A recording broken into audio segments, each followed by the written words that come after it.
everybody, and welcome back to Accordiverse and Pages. My name is Natalie, and welcome to my October TBR. I've been a bit of a mess these last 2 months. I've honestly just needed some time off of YouTube. August, I think I talked about it briefly. Just mentally, I wasn't in a good place, really. I was trying to get in a better place, and I did eventually get into a better place, and so I thought, yay, I'll finally be able to start making booktube videos again. But then I went back to school, and these first 3 weeks, 4 weeks, I think I may be 4 weeks into school, were just rough, would be the best way to put it. Adjusting to school, to a new schedule, it's taken some time, and I'm still trying to figure out a schedule, figure out my time management, because I have an intense course load this year. I am taking hard classes, so we'll see how it goes, and I'm trying to hang on right now, and I'm gonna try to incorporate booktube back. We'll see how it goes. So this is my October TBR. I don't know how many of these books I'm actually gonna get to. Reading has been a bit right now. I haven't been reading a whole lot, and most of what I've been reading is romance.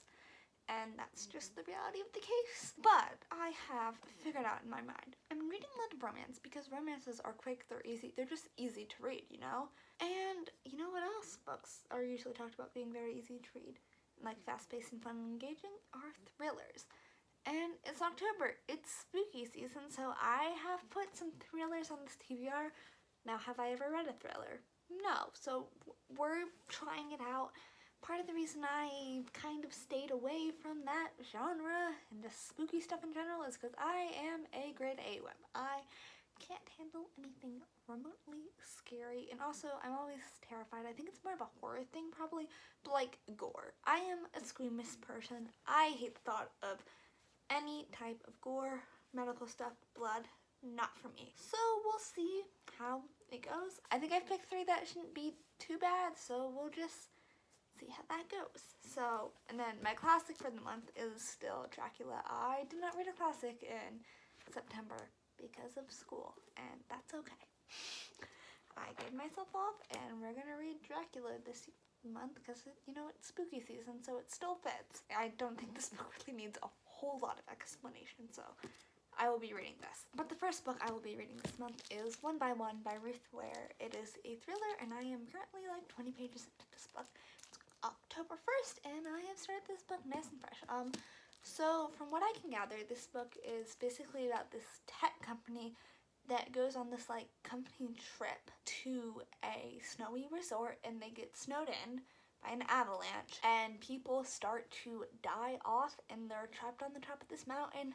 It seems interesting. I have seen this book compared to And Then There Were None by Agatha Christie. And Then There Were None is one of my favorite books. I'm going to try to not keep this comparison up while reading One by One, because I just get the feeling that this is probably going to be nothing like this, and that's okay. It can be completely separate books, so I hate when books compare it to like a classic. Like, I know why they do that, but like I'm still like but so this kind of has the same trope as and Then There Were None, which is like forced proximity, like you're trapped somewhere and people start dying, which is a very interesting premise. So I am excited to read this, and who knows, maybe I'll read And Then There Were None again because I love this book. The next thriller I have is The Family Upstairs by Lisa Jewell, which is one I do know a bit less about. I was at the library trying to pick up some thrillers because I knew I'd be filming this video soon, and I just did a quick Google search, and this one came up as a popular one, so I said, why not? So let's read the synopsis for this. Soon after her 25th birthday, Libby Jones returns home from work to find the letter she's been waiting for her entire life. She rips it open with one dropping thought: I am finally going to know who I am. She learns not only the identity of her parents, but also that she is the sole inheritor of their abandoned mansion on the banks of the Thames in London's fashionable Chelsea neighborhood. The home, even in its bad state, is worth millions. Everything in Libby's life is about to change. What she doesn't know is that others have been waiting for this day as well, and although they've been in hiding, they are now heading her way. Nearly 25 years ago, police were called to 16 Cheyne Walk with reports of a baby crying. When they arrived, they found a healthy 10-month-old safe and sound upstairs in the bedroom. In the kitchen, 3 dead bodies, all dressed in black, were seemingly posed next to a hastily scrawled note. The 4 other children reported to live at Cheyenne Walk were gone. So we'll see. This one maybe will be a bit creepy. I mean, obviously, but we'll see. I don't really know anything about Lisa Jewell. I have heard good things about another one of her books. I don't remember which book it is. So, you know, this one will just be interesting to, you know, like, this is just going to be seeing what type of thrillers I like. Which leads us into the next thriller, The Wife Between Us by Greer Hendricks and Sarah Pekkanen. So this is a writing duo. They have 3 books out. They're incredibly popular. People love their thrillers, but also some people don't like some of their thrillers. I think this is their first one, and I think this one is pretty well liked. Like, the general consensus on this one is that it's good. And I will admit, this is another one that I did just pick up because I've heard people talk about it. I just don't really know what it's about, so let's figure that out. When you read this book, you will make many assumptions. You will assume you are reading about a jealous ex-wife. You will assume she is obsessed with her replacement, a beautiful younger woman who is about to marry the man they both love. You will assume you know the anatomy of this tangled love triangle. Assume nothing.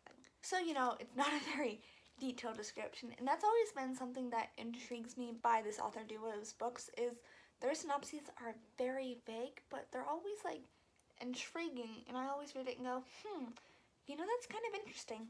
If only I read thrillers.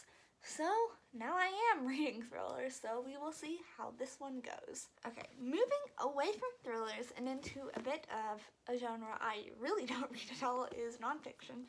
And the book I have is Under a White Sky, The Nature of Their Future by Elizabeth Goldberg. This is a book I've been wanting to read for many months. I've had it out of the library for many months because this summer I saw Elizabeth Goldberg speak, and I wanted to read this book because it was a talk based around this book. And I'm very intrigued. This is a book about climate change, about the damage we are doing to the planet. So basically the premise of this book, what she's really looking at, is humanity has changed nature to make it fit our needs, but in doing that we've done a lot of damage, so can we change it back to save the earth, basically. So I know something she talked about in her talk was the Chicago River, how we greatly modified that, and are now and have had many problems with it. So I'm not quite sure what all this book is going to entail, but I'm excited to read it. One book that I'm not quite sure what I've gotten myself into, it was on last month's TBR tentatively, but now I'm trying to, like, really put it on this month's TBR, and that is Dune by Frank Herbert. Now, there is a very simple explanation as to why I want to read this book. In October, on, like, the 20th, the movie comes out in the States. I will have access to the movie through HBO Max, and I am intrigued. But like the classic book nerd I am thinking, well, I have to read the book first. But this book is very intimidating, and also the copy I have is literally a mass market paperback. I hate mass market paperbacks. But then, a bit ago, I found the delightful information. The movie is only based on the first half of the book. The book is split into 2 parts. I'm not quite sure how many pages part 1 is. You know, I'll figure that out. Obviously, I'm going to read the whole book of Dune, but just like with school, it may take me a bit longer, so my goal is, like, by the time the movie comes out, just to have the first part read, which is like a book in itself. It's like, my copy I have is like almost 800 pages, so let's not get a bit crazy there and think I'm maybe reading this whole 800-page book in 1 month. Actually, apparently, the first book of Dune is split into 3 books, maybe? And so book 1 is only 325 pages, so I think I can do that. Also, while this book is a mass market paperback, it's not tiny font. Like, that is pretty reasonably sized font, so I think I can do this. So, you know, let's read Dune. Okay, the last book I physically own that is going on this TBR is Fumbled by Lexa Martin. This is the 2nd book in this series by her. I'm not quite sure what it's called. Intercepted being the first one. Second, I think it's a bunch of football romances. I love my sports romances. I'm not 100% sure about this one because it has a trope I don't love, and so our main character in this book is Penny, who is a single mother, and she has, throughout her life, she has now built a life she loves, and her high school sweetheart is TK Moore, who is a professional football player, and they eventually cross paths and are intertwined again. So I don't love when kids are in books. It's just not something I like, but we'll see. See how this one goes. You know, probably if it were any other series book, I would probably just be writing this off and skipping it, but given that I really, really enjoyed the author's first book, and I really liked TK from the glimpses we saw of him in Intercepted, I'm willing to give this one a chance. Okay, so I may be reading a lot of books, romance books and fantasy romance books on my Kindle. So I've picked out two to talk about in this video. The first one is Blind Landing by Kerry Ahrens, and in this book we follow Natalia, who is USA's top gymnast. She's been bred for this her entire life. You know, she's just been so focused, no distractions, hasn't like been dating really much or anything. But then she has a ball to fall, which puts everything at risk. And to be able to get her dreams, she needs the help of the one person she doesn't want the help of, and that is Spencer Russell, who is gymnastics bad boy. He also once had a chance at glory, but was injured, and now he is a coach, and I guess he will be helping Natalia. And of course it is it's a romance, so they're gonna fall in love, guys. It's really not that deep. So that is that one. Okay, so this next one actually wasn't originally on my TBR from Docked. It was the first book in the series, but then I read the first book in the series between when I made the TBR and when I'm filming this, which was like only the course of a day. And so now I'm putting the second book on my TBR, and that's The Maddest Obsession, which is the sequel to The Sweet Oblivion. So these are maybe mafia romances, you know? Yes, they totally are. So this book is following Gianna and Christian. Gianna, who is very entangled in the one family, just Nico's family from the first book. I think this is kind of a hard one to explain without people having read the first book. But basically, Gianna was married to like the lead mafia guy, and then he died, and then she had to marry again, and then I think that guy also died, and so now she's just kind of hanging out. And she doesn't really fit in with the mafia. And then we have Christian, who is a special agent who works with the mafia. And they don't like each other. We find that out in the first book. But then one night, their lives intertwine. And I'm not really quite sure, but I think they're gonna fall in love, guys. I really do think they're gonna fall in love. So yeah, that's pretty much my TBR. It's a few books. I'm not actually quite sure how many.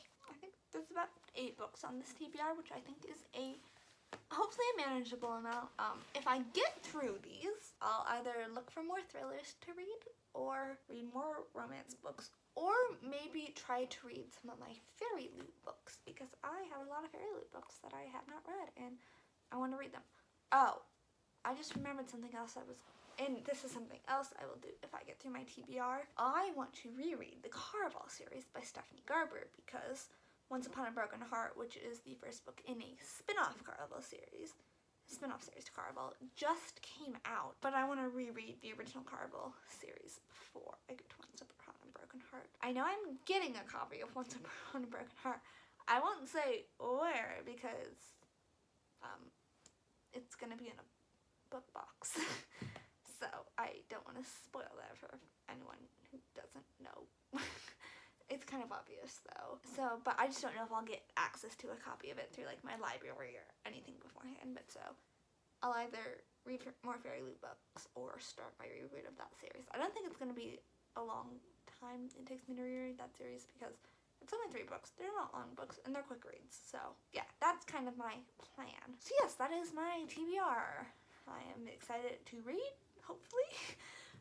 Thank you guys so much for watching this video, and let's hope I can keep up doing YouTube. It'll be interesting to see if I can, but so thank you all so much for watching. Down below will be links to all the books I talked about, as well as my Goodreads and my Bookstagram if you want to follow me there. Subscribe to hopefully see more content from me, depending on if I post or not, and I will see you all in my next video very soon. Bye!